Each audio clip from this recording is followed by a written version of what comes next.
The gentle sea breeze swept across Ella Thompson's golden hair as she sat silently on the warm sand, watching her 6-year-old daughter, Lila. The little girl's delicate fingers traced perfect circles in the sand, her eyes downcast, holding a sadness that no child should bear. Ella sighed, feeling the familiar weight of helplessness as she observed her daughter's silent world. A man and his young son walked along the shore, their laughter carried by the wind. The father glanced over, noticing Lila's concentration. He paused, then moved his hands in deliberate motions, signing to her. Lila froze, her eyes widening in surprise. Slowly, her lips curved upward into a smile, the first genuine smile Ella had seen in months. The mother's heart stopped, witnessing this unexpected miracle unfold before her eyes. Ella Thompson had built her life around structure and success. At 35, she was the CEO of a thriving tech company, with a corner office overlooking the city skyline and a team of 50 employees who both respected and feared her decisive leadership. Her schedule was meticulously planned, her wardrobe impeccably tailored, her home magazine perfect. Yet, behind closed doors, all these accomplishments felt hollow in the face of her greatest challenge: connecting with her own daughter. 3 years ago, her world had shattered when her husband David died in a car accident, leaving her alone to raise their daughter. Lila had been born unable to speak, diagnosed with congenital vocal cord paralysis. The specialists had explained it wasn't uncommon, but for Ella, it felt like a problem she couldn't solve with her usual determination. She'd hired the best specialists, purchased the most advanced communication devices, enrolled Lila in exclusive schools for children with special needs. Yet none of these efforts had breached the emotional distance growing between them. Their weekend beach trips had become a ritual, the only place where Ella felt Lila seemed marginally happier, free from the constraints of their carefully ordered home. Here, the little girl would sit for hours, watching waves and drawing patterns in the sand, her honey blonde hair, so like her mother's, dancing in the breeze. Ella would bring her work, stealing glances at her daughter, wishing she knew what thoughts moved behind those expressive blue eyes. Jack Miller's life couldn't have been more different. At 38, the former sign language teacher had abandoned his career in New York after his wife Rachel's death from breast cancer 2 years earlier. Unable to face their empty apartment filled with memories, he'd packed what little they owned into his weathered SUV and hit the road with his 5-year-old son, Noah. They'd traveled down the East Coast, settling temporarily in beach towns where Jack sold handcrafted jewelry and souvenirs to tourists. The modest income was enough for their simple needs: a small rental, healthy food, and occasional educational materials for Noah. Jack had taught at a school for deaf children, his passion for sign language ignited during college when his roommate was hearing impaired.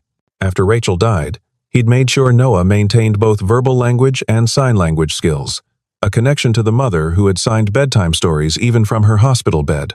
Unlike Ella's structured approach to parenting, Jack embraced spontaneity. His parenting philosophy was built on emotional connection rather than achievement. Their nomadic lifestyle, while financially modest, was rich with shared experiences and genuine communication. The two families could not have been more opposite, one cushioned by wealth but emotionally distant, the other lacking material comforts but bonded by deep understanding. When Jack noticed the little girl sitting alone on the sand, something about her concentrated solitude reminded him of many children he'd taught, isolated by their inability to communicate in a world designed for speech. Noah ran ahead of his father, plopping down beside Lila with the easy confidence of a child who hadn't yet learned to fear rejection. He began drawing his own shapes in the sand, stars and squiggly lines that intersected with Lila's perfect circles. The little girl glanced up, startled by the intrusion, but didn't move away. Jack approached slowly, careful not to seem threatening. He knelt down several feet away, observing the children's silent interaction. When Lila didn't respond verbally to Noah's cheerful chatter about his sand drawing, Jack's teacher instincts kicked in. He raised his hands and signed a simple greeting. "Hello. My name is Jack. What's your name?" Ella watched from her beach chair, immediately alert as the stranger approached her daughter. She was halfway to her feet when she saw his hands moving in that distinctive way. Lila's reaction froze her in place. The little girl's face transformed with recognition, her hands hesitantly forming a response, clumsy but deliberate motions that Ella had never seen before. "You know sign language?" Jack asked, his hands forming the words as he spoke them aloud. Lila nodded, her fingers moving again, slowly, uncertainly, but unmistakably communicating. Just a little. Jack translated for Ella's benefit as she approached. She says, she learned from videos. Ella stood speechless, her designer sunglasses hiding the shock in her eyes. I didn't know she could do that. Jack smiled gently. Kids are full of surprises. I'm Jack, by the way. This little hurricane is my son, Noah. I'm Ella. This is Lila. Her voice carried the polished confidence of a business executive, though her hands gripped her beach wrap tightly. You're very good with sign language. I used to teach it, back in New York. Jack signed as he spoke, including Lila in the conversation. Noah had already returned to his sand art, now showing Lila how to draw a proper starfish. Would you like to join us? Ella gestured to her large beach umbrella, surprising herself with the invitation. There's plenty of shade. Jack hesitated, then nodded. That would be nice. The sun's getting pretty strong. They settled under the umbrella, an awkward tableau. Ella perched on her lounge chair, Jack cross-legged on her beach blanket, the children playing nearby. The conversation started haltingly, focusing on the weather, the beach, safe topics that required no vulnerability. How long has Lila been unable to speak? Jack finally asked, his tone professional, not pitying. Since birth. Vocal cord paralysis. Ella's response was clipped. Practiced from years of explaining to doctors, teachers, and well-meaning acquaintances. And you never learned to sign with her? The directness of his question caught her off guard. In her world of corporate diplomacy, few people spoke so bluntly. I hired specialists. They recommended vocal therapy, electronic communication devices. Sign language was presented as a last resort. Jack nodded, watching Lila. Different approaches work for different kids. But sometimes, the simplest connection is through our hands. He demonstrated a few basic signs. This is mother. This is love. This is ocean. Ella watched, mesmerized by the grace of his movements. She hadn't realized sign language could be so expressive. Almost like a dance. I don't know how to talk to my own child, she admitted, the words escaping before she could contain them. The vulnerability in her voice surprised them both. Jack looked at her with understanding rather than judgment. But you want to. That's the most important first step. As the morning sun climbed higher, Ella found herself inviting Jack and Noah to join them for lunch at a nearby seafood restaurant. The beachside eatery was casual but upscale, with an open-air patio overlooking the ocean. Ella normally avoided such public outings with Lila, tired of the sympathetic glances when people realized her daughter couldn't speak. But today felt different. Seated around a driftwood table, the children sipped colorful fruit smoothies, while Jack taught Ella basic signs. Please. Thank you. More. Noah and Lila conversed in their own way, a mix of signs, drawings on paper placemats, and expressive faces. Lila's eyes sparkled with an animation Ella hadn't seen in years, if ever. She's really quite good, Jack observed. She must have been studying those videos diligently. Ella nodded, a complex emotion tightening her throat. Pride in her daughter's initiative mingled with shame at her own failure to notice. And beneath it all, a stinging hurt that Lila had connected so easily with strangers. I should have known, she murmured. I should have seen she wanted this. Jack's expression softened. We all do the best we can with what we know at the time. He shared his own story then. How he discovered sign language in college. His years teaching. And how he'd left it all after Rachel died of cancer. I couldn't stay in that apartment, walking past her favorite coffee shop, the park where she'd push Noah on the swings. His hands fidgeted with a paper napkin, so we just two left. Been traveling ever since. Selling crafts. Picking up odd jobs. Ella studied him with new eyes.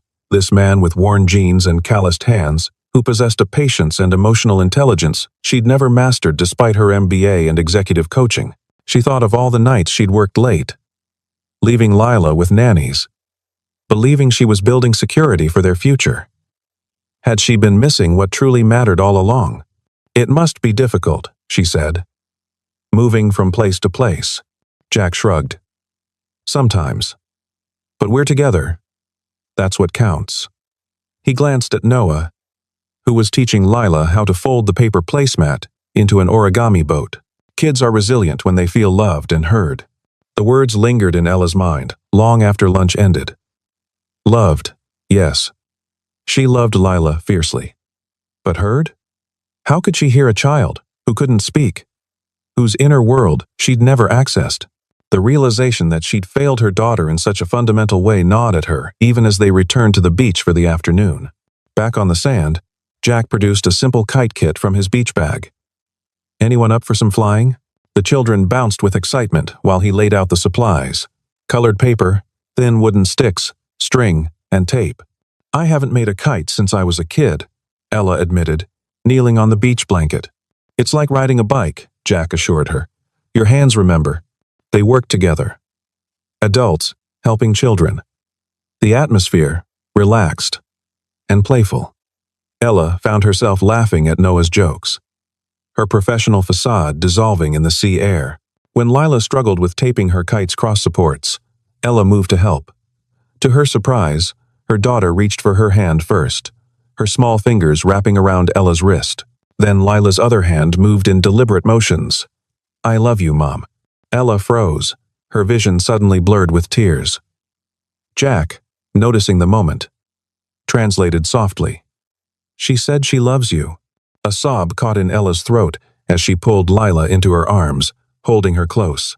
All this time, she'd interpreted her daughter's silence as emotional distance, never understanding that Lila had feelings she simply couldn't express in ways Ella recognized. I love you too, baby. So much, she whispered into her daughter's hair. Jack discreetly gave them space, focusing on helping Noah with his kite. When Ella had composed herself, he approached with a gentle smile. Want to learn a few more signs? Useful ones for kite flying? For the next hour, he taught her basics. Up, down, beautiful, careful. Ella absorbed each one eagerly, her executive's mind accustomed to quick learning.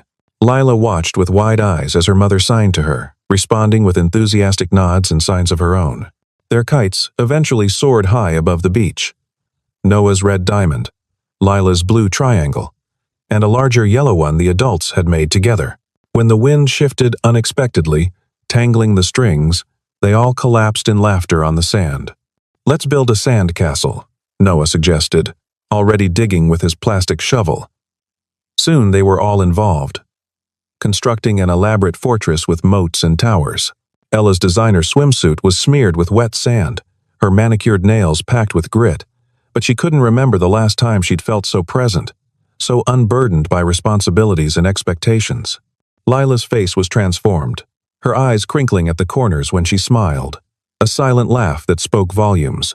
As they added seashell decorations to their castle walls, Ella realized this moment of connection was healing something in her too. She had built her identity around being strong, capable, independent, the woman who needed no one. Yet here she was, being rescued by a wandering beach vendor and his son, learning that true strength might lie in vulnerability after all. As the afternoon light mellowed into early evening, Ella found herself reluctant for the day to end. Our house isn't far from here, she said impulsively. Would you like to come over for dinner? It's the least I can do to thank you for today. Jack hesitated, glancing at his sand-covered son. We're not exactly dressed for a visit. Ella laughed. Neither are we. Please, I insist. 20 minutes later, they pulled into the circular driveway of Ella's beachfront mansion. She saw Jack's eyes widen slightly at the scale of the property. 6,000 square feet of modern architecture. Floor-to-ceiling windows, manicured gardens with a swimming pool overlooking the ocean. It was a testament to her professional success, the fortress she'd built for herself and Lila after David's death. Wow, Noah whispered. Your house is like a hotel. Ella smiled, suddenly seeing her home through their eyes. Beautiful, but perhaps intimidating in its perfection.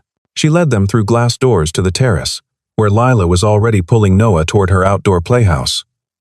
The children disappeared inside, their excited movements visible through the playhouse windows. "Can I get you something to drink?" Ella offered Jack.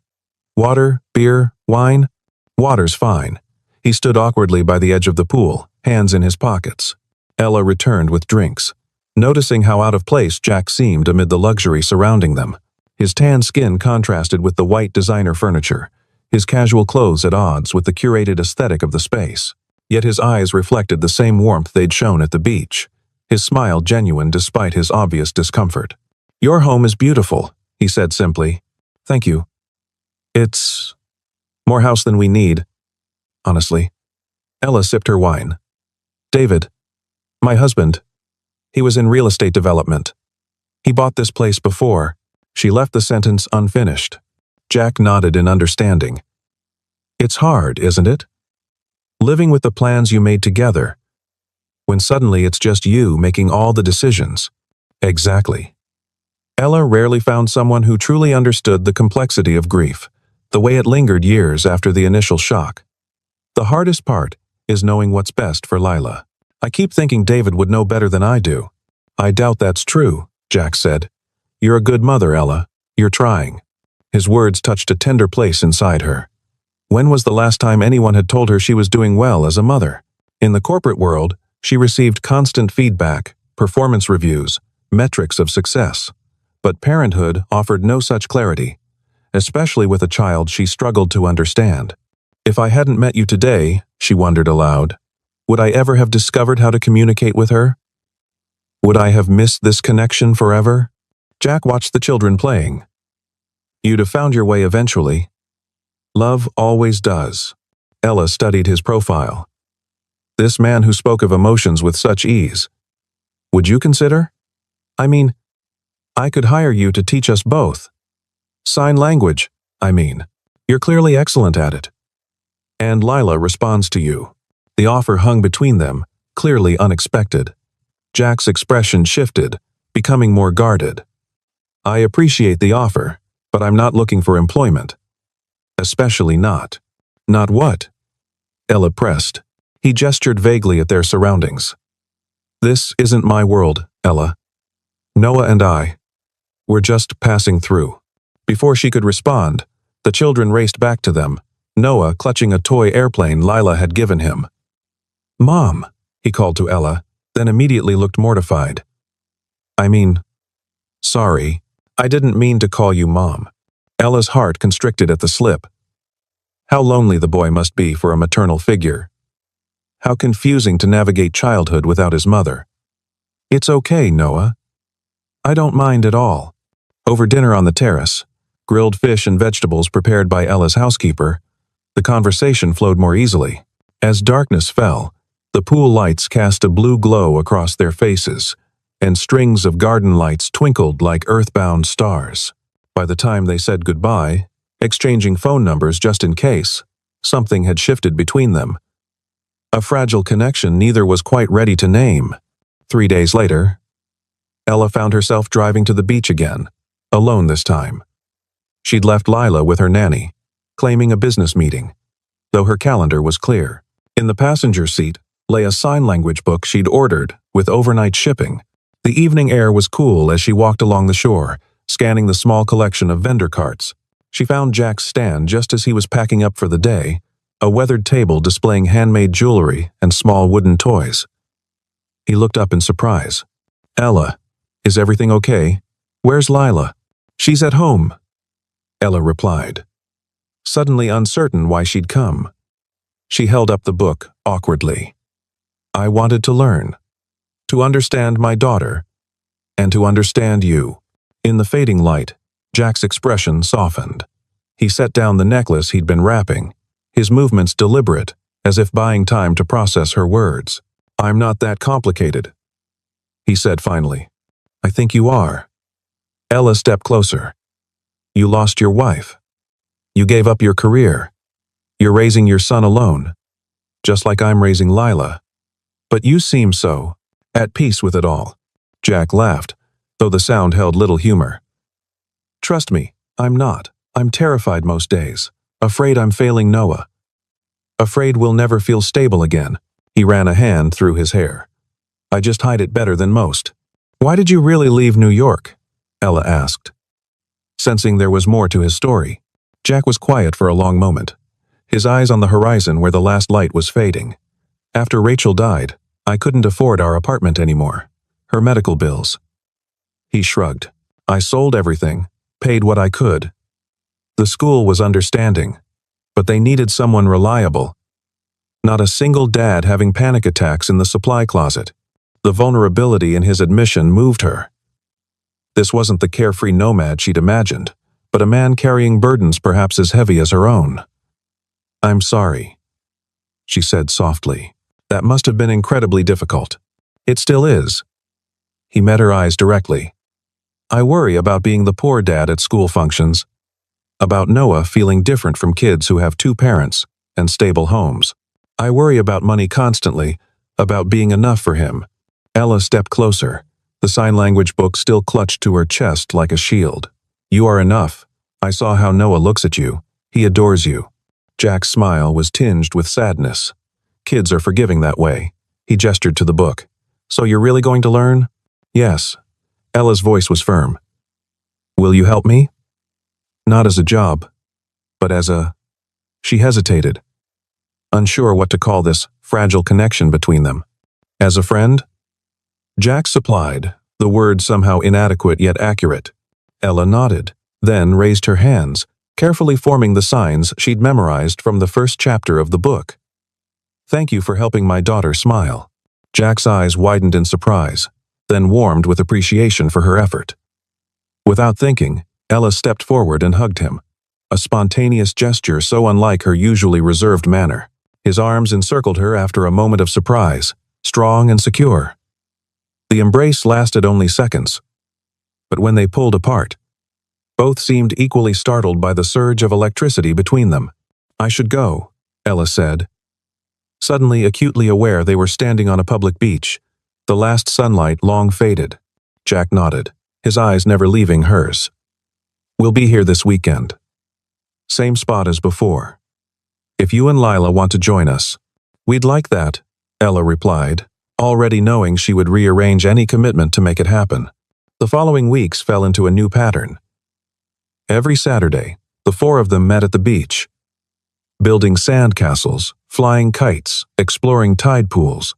Each Sunday, Jack would come to Ella's house, ostensibly to continue their sign language lessons around her pool. The children would play while Jack patiently corrected Ella's finger positions and taught her new vocabulary. Ella practiced diligently each night, after putting Lila to bed, her hands moving through the silent alphabet, simple phrases, and eventually more complex expressions. Her progress was remarkable, driven by the same determination that had propelled her through business school and up the corporate ladder. More remarkable still was Lila's transformation.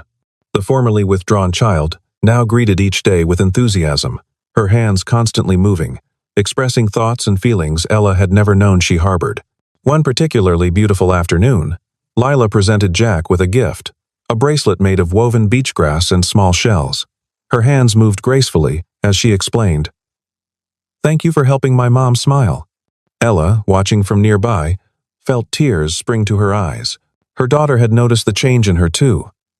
The way laughter came more easily now, the loosening of her perpetually rigid shoulders, the genuine smile that had replaced her professional mask.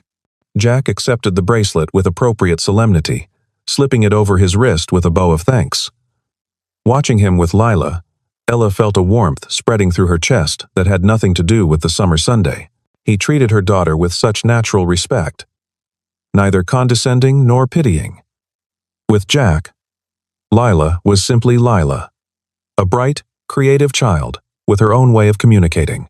Noah had blossomed too, the boy's natural exuberance finding perfect expression in their weekly adventures. He'd taken to calling Ella Miss Ella with careful precision after his earlier slip, though sometimes she caught him watching her with a wistfulness that suggested he still longed for a maternal figure in his life. On a warm July afternoon, their peaceful routine was disrupted. Lila, running too quickly across wet rocks, slipped and fell. It wasn't a serious injury, just a scraped knee, but her silent tears were heart-wrenching. Before Ella could even reach her, Jack was there, kneeling beside Lila, his hands moving in gentle signs. It's okay to cry. Brave people feel pain too. You're doing great. Lila's tears slowed as she focused on his hands, her own rising to respond.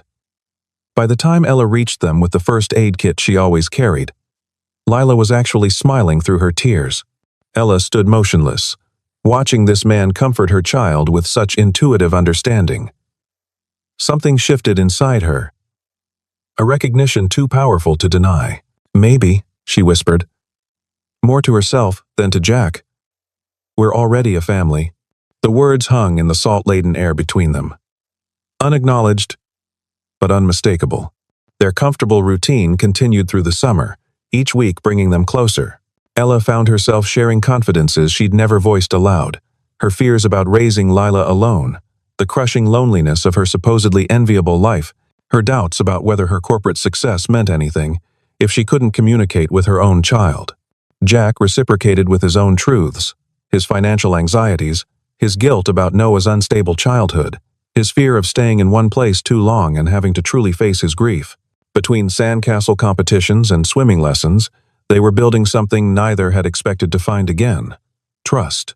By late August, as summer families began returning to their inland homes and schools prepared to reopen, a subtle tension crept into their gatherings. Jack grew quieter, sometimes lost in thought while watching the children play. Ella sensed something was changing but was afraid to ask, afraid to hear that their idyllic summer was coming to its inevitable end. The revelation came on a Tuesday evening, when Jack called instead of texting as was their usual habit. His voice sounded strained, hesitant. "I've been offered a job," he said without preamble. "In Ohio, teaching at a school for deaf children again." Ella's heart plummeted, though she forced her voice to remain steady. "That's wonderful. It's what you're meant to do." "It's a good opportunity," Jack agreed. "Stable income, benefits for Noah. A chance to get back to work I believe in." "When would you leave?" Ella asked, dreading the answer. "Next week. The school year's about to start." His voice softened.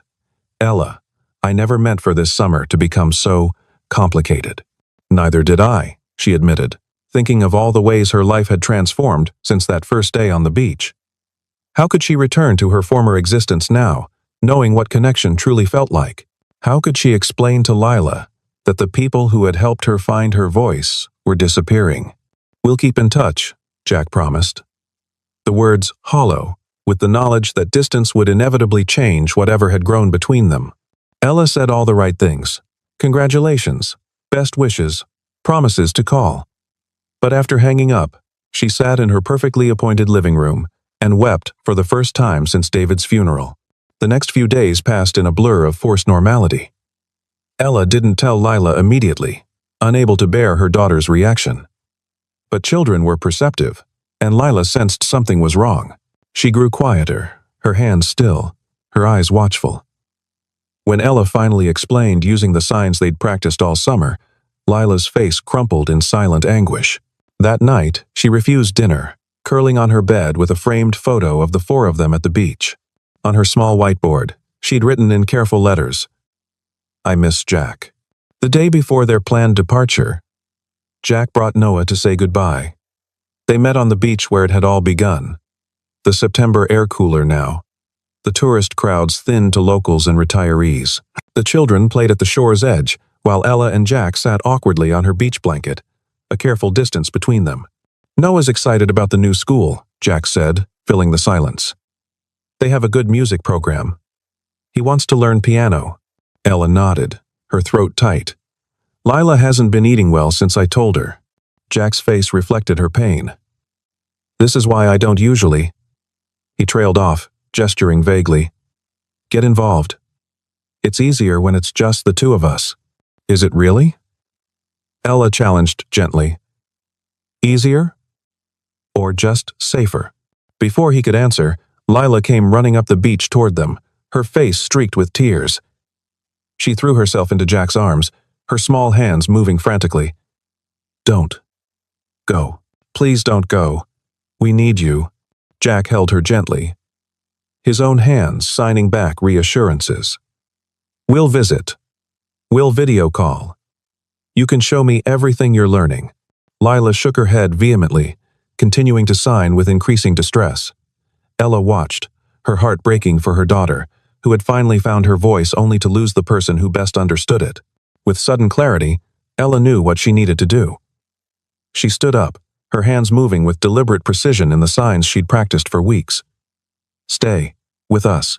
Jack looked up, his expression a mix of confusion and hope. "Ella, you don't have to." "I'm not asking out of obligation," she interrupted. "I'm asking because when you're gone, there will be a Jack-shaped hole in our lives.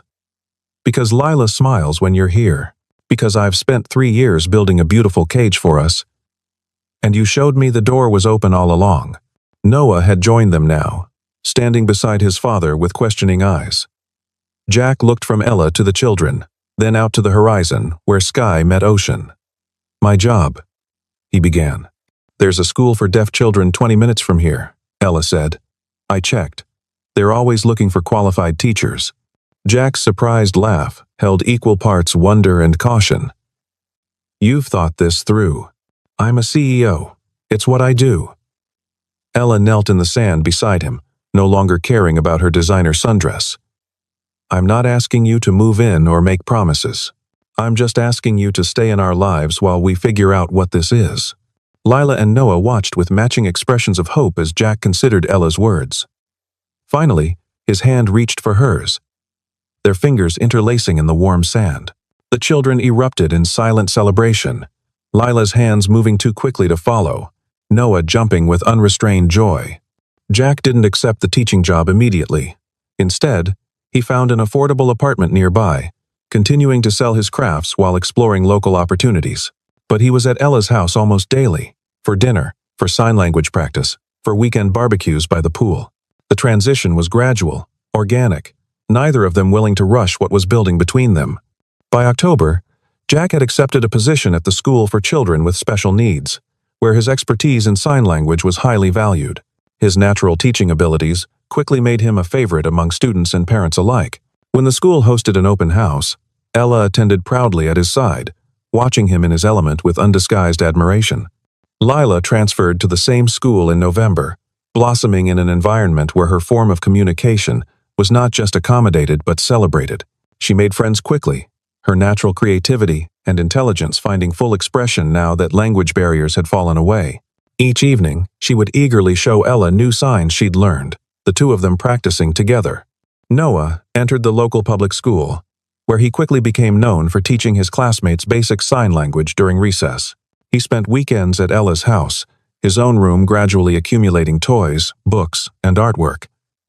If anyone found their arrangement unusual, neither Ella nor Jack particularly cared.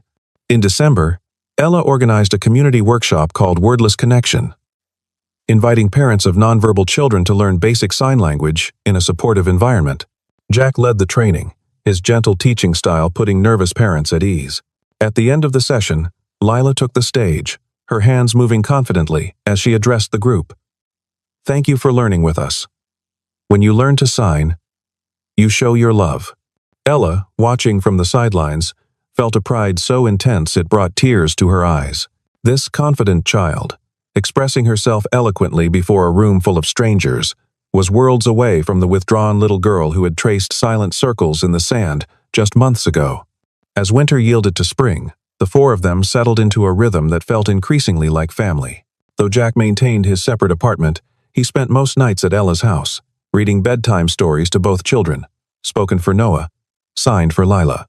Ella found herself leaving work earlier, delegating more, prioritizing family dinners and weekend outings over endless meetings and networking events.